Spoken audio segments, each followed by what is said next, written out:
À lutte biologique, vous connaissez, il ne s'agit pas d'une stratégie militaire, mais d'une méthode pour protéger le jardin.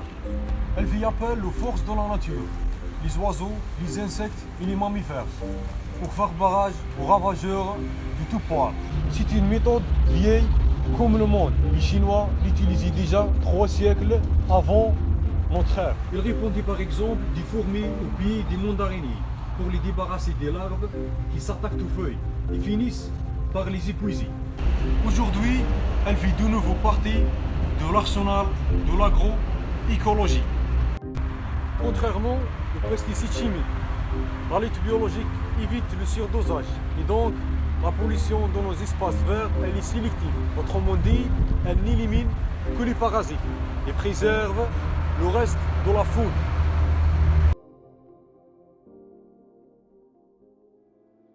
D'organismes naturels, antagonistes, etc. De ceux tels que des phytophages contre une plante adventice par exemple, ou bien des parasitoïdes, généralement sont des anthropodes, des prédateurs tels que les nématodes, etc., bien des vertébrés, et enfin des agents pathogènes tels que les virus, les champignons, des bactéries dans le cas d'un ravageur phytophage. Elle est basée sur l'exploitation par l'homme et à son profit d'une relation naturelle entre un animal consommateur d'une ressource végétale de l'homme et d'un autre organisme, le plus souvent un parasite, un prédateur ou un agent pathogène du premier qui le tue à plus ou moins brève échéance en s'en nourrissant. On considéra pour la clarté des exploitations qu'il s'agit d'insectes ravageurs de plantes cultivées. Le principe veut pour toutes sortes d'animaux, de microbes et de plantes indésirables. Si l'organisme antagoniste de ravageur, bien les l'auxiliaire, est un animal, il s'agit de lutte biologique au sens restreint. Là, on a une autre information ou là une autre définition, et il y a la lutte par entomophage. Si l'organisme antagoniste est un micro-organisme, on parle donc de la lutte microbiologique. L'agent pathogène auxiliaire peut être un champignon, une bactérie ou bien un virus. Si l'organisme antagoniste peut, à la suite de son apport par l'homme au contact de l'insecte cible, se développe et se maintenir aux dépens de cet insecte, sans nécessiter une nouvelle intervention.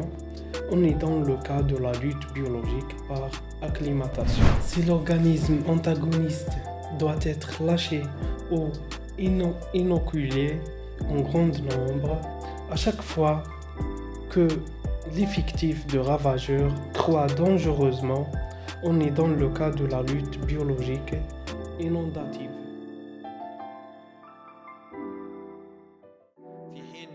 يبين لنا التاريخ العلمي أنه بداية من عام 1888 دخلنا إلى مرحلة الإجراءات المكثفة لمحاربة الآفات البيولوجية، من بينها آفة البق الدقيقي الأسترالي الذي كان شائعا آنذاك، حيث قام العلماء باستيراد المفترس راديال كارديناليس من أستراليا إلى كاليفورنيا لمحاربة الآفة المذكورة سابقا، في حين أسفرت هذه الخطة إلى نجاح باهر وثمين أدى إلى القضاء على هذه الآفة.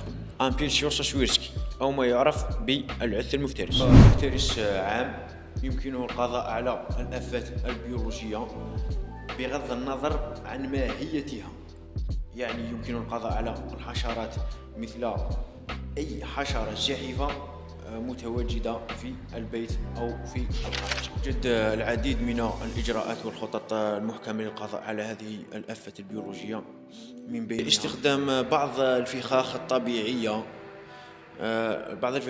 الخالية من المواد الكيميائية، وذلك لتجنب الضرر بالطبيعة والبيئة. من بين هذه الفخاخ استخدام الشريط اللاصق لالتقاط الحشرات مثل الذباب والصراصير وإلى غير ذلك. من بين هذه الخطط مرحلة استخدام المبيدات الطبيعية، من بينها زيوت النعناع وبعض الزيوت الضارة بالجهاز العصبي للحشرات، أو استخدام مسحوق البابور. L'ouïrison fait lui aussi partie des auxiliaires du jardinier. Lors de ses sorties nocturnes, il croque tout ce qui lui passe sous le nez. Araignées, escargots et autres larves d'insectes. Si on résume, la lutte biologique permet de réguler la présence d'espèces ravageuses de nos jardins, de protéger la biodiversité et préserve notre santé.